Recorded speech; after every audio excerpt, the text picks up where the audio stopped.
एक छोटा बच्चा जिसे टीचर स्कूल से डांट कर भगा देते हैं, साथ में एक लेटर देते हैं कि अपनी माँ को दे देना।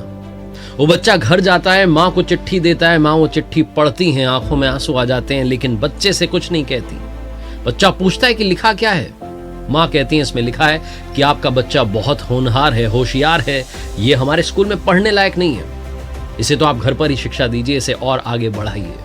माँ अपने बच्चे को मोटिवेट करती है, बच्चा आगे चल करके बहुत बड़ा वैज्ञानिक बनता है।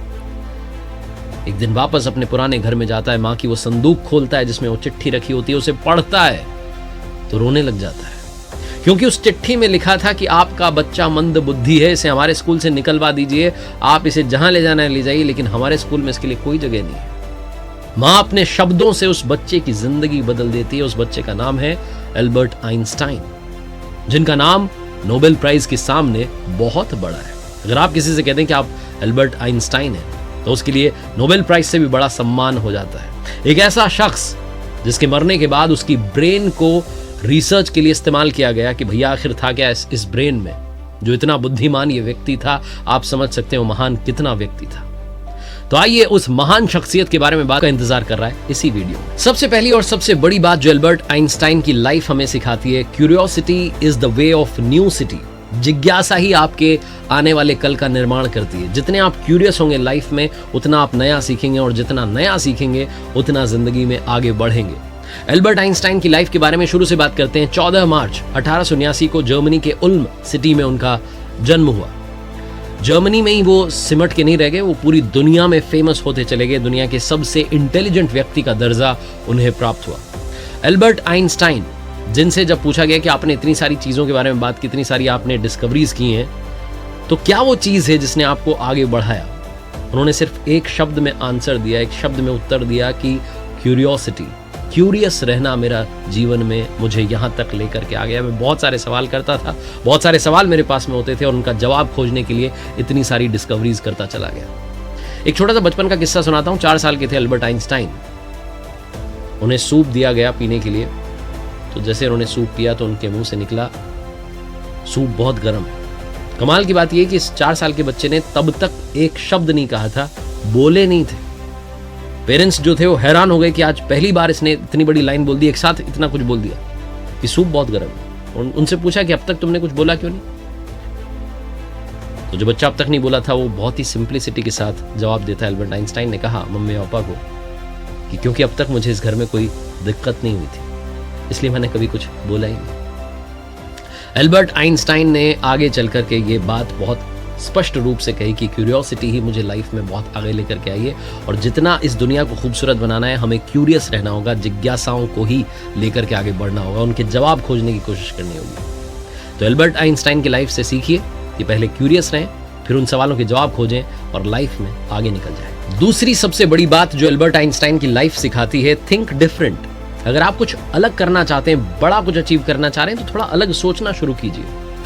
एल्बर्ट आइंस्टाइन, जिनके बारे में बता रहा था आपको कि 4 साल तक बोल नहीं पा रहे थे, लेकिन जब बोलना शुरू किया तो फिर ऐसे ऐसे सवाल करने लगे कि लोग कहने लगे भाई ये बच्चा क्या सवाल कर रहा है। 16 साल की उम्र में आइंस्टीन को जब ये सवाल किया गया कि लाइट स्पीड से ट्रैवल करना क्या होगा, तो ये सवाल लोगों को बचकाना लगता था, बेतुका लगता था, लेकिन एल्बर्ट आइंस्टाइन ने उस सवाल को एक इंस्पिरेशन के तौर पर लिया। वो हमेशा ये सोचते थे कि ये करके दिखाना, ये नहीं सोचते थे कि होगा कि नहीं होगा, संभव है कि नहीं है, पॉसिबल इम्पॉसिबल के चक्कर में पड़े ही नहीं कभी। एल्बर्ट आइंस्टाइन क्रिएटिवली कुछ ना कुछ करते रहते थे, हमेशा रचनात्मक सोचते थे, और दूसरों को कहते थे कि भाई इसकी ताकत बहुत है, क्रिएटिविटी को लाइफ में लेकर के आओ, आपका विजन बदलो। वही कहते हैं ना कि नजर बदलिए, नजारे बदल जाएंगे। एल्बर्ट आइंस्टाइन, जिनको स्कूल में टीचर्स मंद बुद्धि, डफर, यहाँ तक कि मानसिक रोगी कह चुके थे, क्योंकि कुछ भी सवाल पूछा करते थे, बहुत सारे सवाल पूछते थे। लेकिन एल्बर्ट आइंस्टाइन को खुद भी स्कूल जाना अच्छा नहीं लगता था, क्योंकि वहां पर रट्टू तोता बनाया जाता है। एल्बर्ट आइंस्टाइन कहते थे कि वो रटने पर जोर दे रहे, और रटना उन्हें पसंद नहीं था, उन्हें याद रहता नहीं था, तो वो रटने में असमर्थ थे। ये रटना, जो कि आज की मॉडर्न एजुकेशन का बहुत इंपॉर्टेंट हिस्सा बन गया है, ये एल्बर्ट आइंस्टाइन को कभी समझ में नहीं आया। उनका साइंस में, मैथ्स में बड़ा फोकस था। एक बार तो उनके मैथ्स के टीचर ने कह दिया था कि भाई एल्बर्ट, तुम तो इतना ज्यादा जानने लग गए हो, मैं तुम्हें पढ़ाता हूं, लेकिन अब मुझे लग रहा है कि तुमने इतना जान लिया कि अब तुम मुझे पढ़ाओ। इस तरह के बुद्धिमान थे एल्बर्ट आइंस्टाइन। जैसे आइंस्टाइन बाकियों से अलग सोचते थे, डिफरेंट सोचते थे, वैसे ही आपको इन्वेस्टमेंट के मामले में थोड़ा। तीसरी सबसे बड़ी बात, आज की दुनिया फेक सी लगने लगी है। हर कोई दिखावे की दुनिया में जी रहा है, दिखावा कर रहा है, दिखावटी बनना चाह रहे हैं। एल्बर्ट आइंस्टाइन कहते हैं कि भाई ओरिजिनल बनिए, बी ओरिजिनल। यही है तीसरी लर्निंग। एल्बर्ट आइंस्टाइन ने कभी भी फेकनेस में विश्वास नहीं रखा, वो कभी कोई काम फेक नहीं करते थे, जैसे थे रियल थे। वो दुनिया के सबसे इंटेलिजेंट व्यक्ति थे जिन्होंने थ्योरी ऑफ रिलेटिविटी दी, जिसे आज भी हम पढ़ रहे हैं। साइंस के पता नहीं कितने सारे अनसॉल्व्ड क्वेश्चंस थे, पजल्स थी, जिनको सॉल्व किया। जिस व्यक्ति ने इतने महत्वपूर्ण सिद्धांत दिए, इतनी इंपॉर्टेंट थियरीज दी, वो व्यक्ति चीजें याद नहीं रख पाता था। एक बार उनसे किसी ने उनका नंबर पूछा तो एल्बर्ट आइंस्टाइन जो थे वो टेलीफोन डायरेक्टरी देखने लगे। सामने वाले को हंसी आ गई, उसने कहा आपको अपना नंबर याद नहीं है, आप इसमें देख रहे हैं। एल्बर्ट आइंस्टाइन ने कहा कि भाई जिसका जवाब किताब में मिल जाए उस चीज को याद रखने की क्या जरूरत है। एक और कमाल का किस्सा, एक बार ट्रेन में ट्रैवल कर रहे थे, टीसी आया, टीसी ने कहा हाँ जी साहब टिकट दिखाइए। एल्बर्ट आइंस्टाइन अपने कोट की जेब में ढूंढने लगे, पैंट में ढूंढने लगे जेब में, लेकिन मिला नहीं टिकट। तो नीचे घुस गए सीट के, ढूंढने लगे। और टीसी इज्जत करता था, उसने कहा कि अरे सर मुझे पता आपने टिकट ले लिया होगा, आप इतना परेशान मत होइए, ठीक है ना, आप बैठो आराम से। तब भी ढूंढे जा रहे थे। टीसी ने हाथ जोड़ के कहा अरे बस ठीक है, मैं समझ गया आपके पास है टिकट, आप बिना टिकट यात्रा थोड़ा ना करेंगे इतने बड़े साइंटिस्ट। एल्बर्ट आइंस्टाइन ने कहा कि वो सब ठीक है भाई, मैं टिकट इसलिए खोज रहा हूँ मुझे पता तो चले मुझे जाना कहाँ है। छोटी छोटी चीजें भूल जाते थे, लेकिन काम इतने महान कर दिए कि दुनिया आज उन्हें भूल नहीं पा रही है, हमेशा दुनिया उन्हें याद रखती है। कभी भी अगर आपके सामने मुसीबत आ रही है तो पीठ दिखा करके भागना नहीं है, फेस योर प्रॉब्लम्स। यही चौथी सबसे बड़ी बात है। आज आइंस्टाइन को हम जीनियस के तौर पर जानते हैं, उनके बारे में बात करते हैं, उनसे सीखना चाहते हैं, लेकिन सबको मालूम है कि उन्होंने भी कई बार फेलियर का सामना किया है, उन्होंने भी कई बार हार का सामना किया है, लेकिन हार मानी नहीं। वो हमेशा कोशिश करते रहे। आइंस्टाइन ने कहा था a person who never made a mistake never tried anything new. एक व्यक्ति जिसने कभी गलती नहीं की, उसने कभी कुछ नया करने की कोशिश नहीं की। एक किस्सा है, आइंस्टाइन जब अमेरिका गए थे तो लैब असिस्टेंट ने उनसे कहा कि सर क्या ला करके दे दूं, कोई आप लिस्ट बना करके दे दीजिए। तो उन्होंने कहा एक ब्लैक बोर्ड ला दो, बहुत सारी चॉक्स ला दो, पेन पेपर ले आओ और एक डस्टबिन ले आओ, क्योंकि बहुत सारी गलतियां करूंगा तो डस्टबिन चाहिए होगा कागज फेंकने के लिए। आइंस्टाइन के बेटे ने कहा कि मेरे फादर इसलिए एक्स्ट्राऑर्डिनरी थे क्योंकि वो फेल होने के बावजूद भी उस प्रॉब्लम को सॉल्व करने में लगे रहते थे। वो तब भी कोशिश करते रहते थे जब रिजल्ट उनके फेवर में नहीं आ रहा होता था, और यही खूबी उनको आज इतना महान वैज्ञानिक बना चुकी। इसी खूबी ने उन्हें वहां पहुंचा दिया जहां सब पहुंचने की कोशिश कर रहे होते। और आखिरी सबसे बड़ी बात, आपका ज्ञान ही आपको अपना हक दिलाता है। बच्चन साहब भी ये बात अपने शो में कहते हैं, और आज ये बात एल्बर्ट आइंस्टाइन से भी सीखी जा सकती है, क्योंकि जानकारी उन्होंने जुटाई और उसी से सक्सेस पाई।